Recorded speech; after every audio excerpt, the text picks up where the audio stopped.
ఇప్పుడే జీ5 app download చేయండి. చూడండి మీ ఫేవరెట్ టీవీ షోస్ ఎప్పుడైనా ఎక్కడైనా. నేను వేసిన పాచిక పారింది.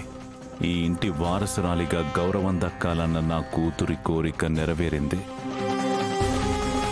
ఇక ఈ ఇంట్లో పున్నమి సంగతి ముగిసిపోయినట్టే. నా కూతురు రంగంలోకి దిగింది అంటే తనకి ఎదురుండదు. నటించమంటే జీవిస్తుంది.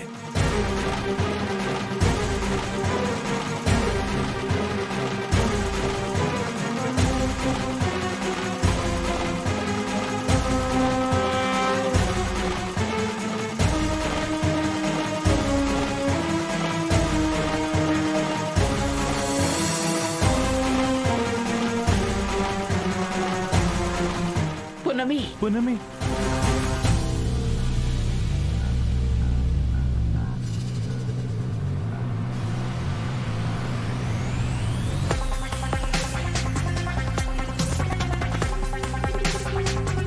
పున్నమి, నీకోసం ఇల్లంతా వెతికాం.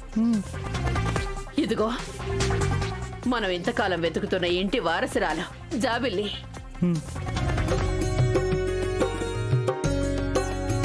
నన్ను క్షమించు పున్నమి. నిన్ను పరిచయం చెయ్యాలి అని ఎంతో ఆశగా వచ్చాను. కొన్ని కారణాల వల్ల అలా చేయలేకపోయాను. కానీ తొందరలోనే నిజం బయట పెడతాను. హాయ్.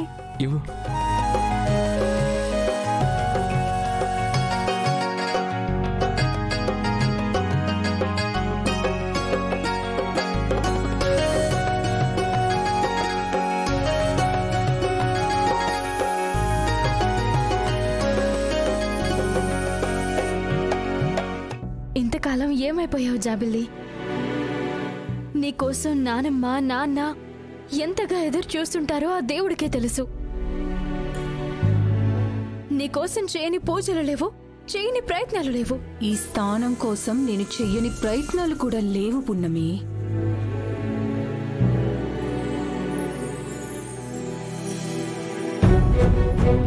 ఇన్నాళ్ళు నానమ్మ వాళ్ళు చేసిన పూజలు ఫలించి నాన్న నిరంతర నిరీక్షణకి ఇక సెలవిచ్చావు.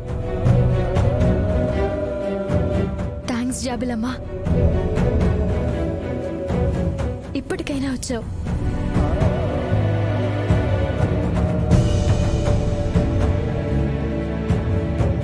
ఈ థ్యాంక్స్ నాకు కాదు, నారాయణమ్మకి చెప్పు. ఆవిడే లేకుంటే ఇదంతా సాధ్యమయ్యేదే కాదు.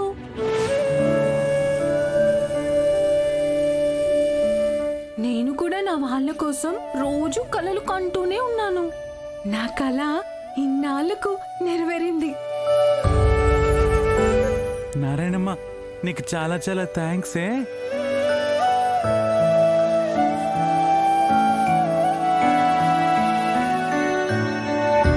నాన్నా, మీరు రాత్రనక పగలనక జాబిల్లి జాబిల్లి అని తప్పించేవారు. ఇప్పుడు మీ జాబిల్లి మీకు దొరికింది. మిమ్మల్ని కంటికి రెప్పలా చూసుకుంటుంది. బహుశా నా అవసరం మీకు గాని ఈ ఇంటికి గాని ఉండకపోవచ్చు నాన్నా. పున్నమి,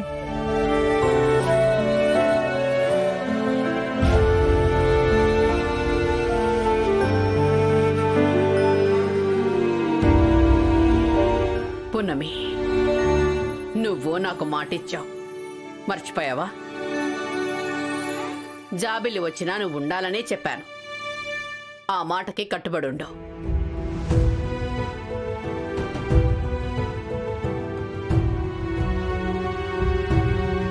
ఇంతకాలం మా నాన్నని మా నాన్నమ్మని ఈ ఇంటిని ఇంటి వ్యవహారాల్ని నువ్వే చూసినావని నారాయణమ్మ చెప్పినది.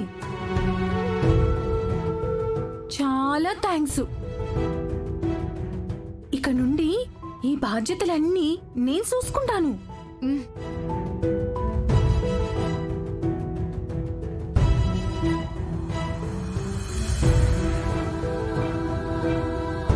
జాబిల్లి, ఇక్కడ విషయాలు నీకేమీ తెలియదమ్మా. నెమ్మదిగా అన్నీ తెలుస్తాయి. పున్నమిని దత్తత తీసుకుంది మాకు పిల్లలు లేరు అని కాదు. పున్నమికి మాకు ఏదో విడదీయరాని బంధం ఉందని మా బిడ్డలా స్వీకరించాం. నువ్వు తిరిగి ఇంటికి వచ్చినా కూడా మీరిద్దరూ అక్కా చెల్లెలలాగా ఉండాలని ఎప్పుడో అనుకున్నా.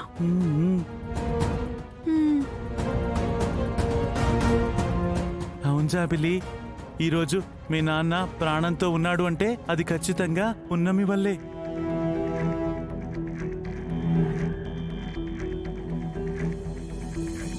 అమ్మా, పున్నమి కూడా నీతోనే ఉంటుంది.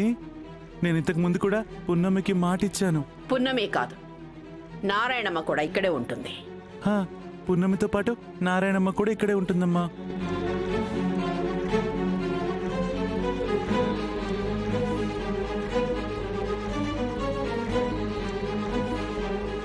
జాబిలి గురించి మనకి చెప్తే తన కూతురు జీవితం నాశనం అయిపోతుందనే భయం తనకుండొచ్చు సహజంగా.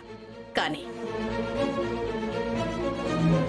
తన బిడ్డ కోసం స్వార్థంగా ఆలోచించకుండా నిస్వార్థంగా మన జాబిలి గురించి చెప్పింది. అలాంటి మంచి మనుషులు మన ఇంట్లో ఉంటారు, ఉండాలి. నేను స్వార్థపరురాల్ని అమ్మగారు. నా స్వార్థం కోసం, నా భర్త ప్రాణం కోసం పున్నమి గురించి నిజం చెప్పలేకపోయాను. సరే నానమ్మా, నాకు ఎలాగో స్నేహితులు లేరు. పున్నం ఉంటే బాగుంటాది. ఈ రోజు నుండి నేను పున్నమి అక్క చెల్లెల్లాగే ఉంటాం నానమ్మా. నేను చెప్పానా నా జాబిల్లి మంచిది, ఒప్పుకుంటుంది అని.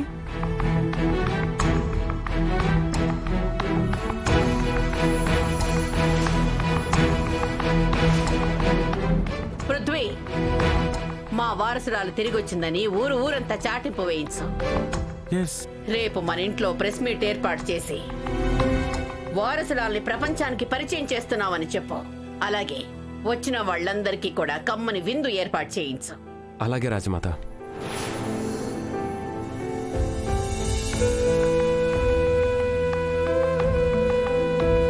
ఇలా జరగడానికి వీల్లేదు. ప్రపంచానికి పరిచయం అవ్వాల్సింది పున్నమి, మయూక కాదు. ఎలాగైనా మయూకని పరిచయం చెయ్యడాన్ని ఆపాలి. పున్నమి, జాబిలికి గది రెడీ చేయించు. నానమ్మా, వేరే గదెందుకు? ఇంతకాలం నాన్నకి దూరంగా ఉంది. ఇప్పుడైనా నాన్న గదిలో ఉంటూ నాన్నకి దగ్గరగా ఉంటుంది నానమ్మా.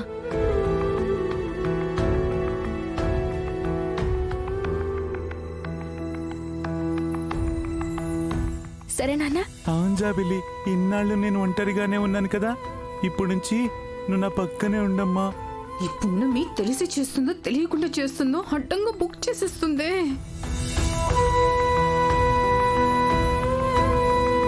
నాన్న, నాకు మీతోనే ఉండాలనుంది. కానీ కొన్ని రోజులు నేను వేరేగా ఉంటాను. కొంచెం అలవాటు పడ్డాక మీరు చెప్పినట్టే మీతోటే ఉంటాను.